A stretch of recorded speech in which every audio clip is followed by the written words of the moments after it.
Hello everyone, কেমন আছেন আপনারা সবাই? আপনাদের জন্য নিয়ে আসলাম নতুন আরেকটি রান্নার ভিডিও।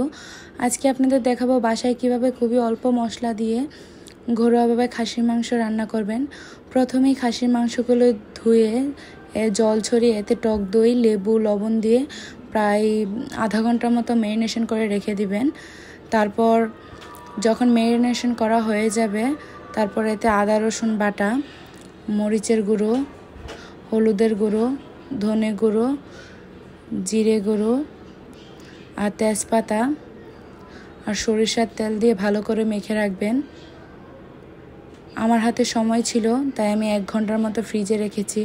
আপনাদের হাতে যদি সময় না থাকে, কম হলেও আধা ঘন্টা ফ্রিজে রাখবেন, তাহলে মাংসটা খেতে খুবই টেস্টি হয়। পারফেক্টলি মাংসের ভিতরে মশলাটা যায় আর কি। আপনাদের কাছে খাসির মাংস কেমন লাগে অবশ্যই কমেন্ট করে জানাবেন। যখন ভালো করে মাখা হয়ে যাবে, আমি 1 ঘন্টার মতো নর্মাল ফ্রিজে ম্যারিনেশন করতে রেখে দিব।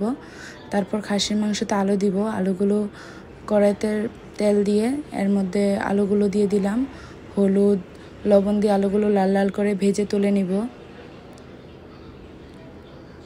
তারপর ওই তেলেই পেঁয়াজ কুচি দিয়ে দিব। পেঁয়াজগুলো একটু ভালো ভালো করে ভেজে এতে থেতলে রাখা এলাচ দারচিনিগুলো দিয়ে দিব। এলাচ দারচিনিগুলো দিয়েও একটু ভালো করে নেড়ে নিব। যখন দেখব মশলাটা একটু ভাজা ভাজা হয়ে গেছে পেঁয়াজগুলো, তখন এর মধ্যে ম্যারিনেশন করা খাসির মাংসটা দিয়ে দিব। এই সময় চুলার আঁচটা খুবই কম রাখতে হবে, নয়তো নিচে দিয়ে লেগে গেলে এটা টেস্ট ভালো লাগবে না, পুরো একটা গন্ধ লাগবে। তারপর মশলা ধোয়া জলটা দিয়ে দিব, দিয়ে ঢেকে দেব। যেহেতু খাসির মাংস সিদ্ধ হতে অনেকটা সময় নেয়, তাই ঢেকে ঢেকে আস্তে আস্তে করে এটা কষাবো। আসলে খাসির মাংস যত কষাবেন ততই ভালো টেস্ট পাবেন। এই তো আবার ঢেকে দিলাম। ঢেকে যখন দেখবো উপর দিয়ে লাল লাল তেল উঠে আসছে, তখন আবারও কষিয়ে নিব। কষানো হয়ে গেলে, যখন দেখবো হালকা হালকা কষানো হয়ে গেছে, তখন এর মধ্যে আলুগুলা দিয়ে দিব। আসলে আমার মা একটা টিপস বলতো, ওইটা আপনাদের সাথে শেয়ার করছি। খাসির মাংস যখন দেখবেন যে নিচে দিয়ে লাগছে না, তখন বুঝতে হবে খাসির মাংসটা পারফেক্ট কষানো হয়েছে। আমি আলু দিয়ে মাংসগুলো আরও ভালো করে কষিয়ে নিব। দেখুন আমার মাংসর কষানোটা, আপনারা একবার এভাবে ট্রাই করে দেখবেন। এভাবে খাসির মাংস খুবই ভালো লাগে। আমরা খাসির মাংসতে খুবই কম মশলা ব্যবহার করি। একবার এভাবে রান্না করে খেয়ে দেখবেন। আমার খাসির মাংসগুলো যখন কষানো হয়ে যাবে, এর মধ্যে আমি জল দিয়ে দিব। আসলে খাসির মাংসতে গরম জল দিলে খুবই ভালো হয়। আমার হাতে সময় ছিল না আর মনেও ছিল না, তাই আমি ঠান্ডা জল দিয়েছি। আপনারা যদি রান্না করেন অবশ্যই গরম জল দিবেন, তাহলে ভালো কুক হবে,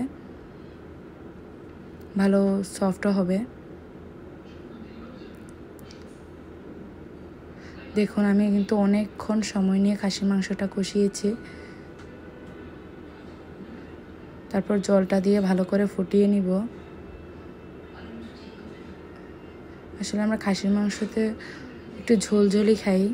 তারপর এর মধ্যে গরম মশলা দিয়ে দিব। গরম মশলা দিয়ে একটু ভালো করে নেড়ে একটু ঢেকে দিব।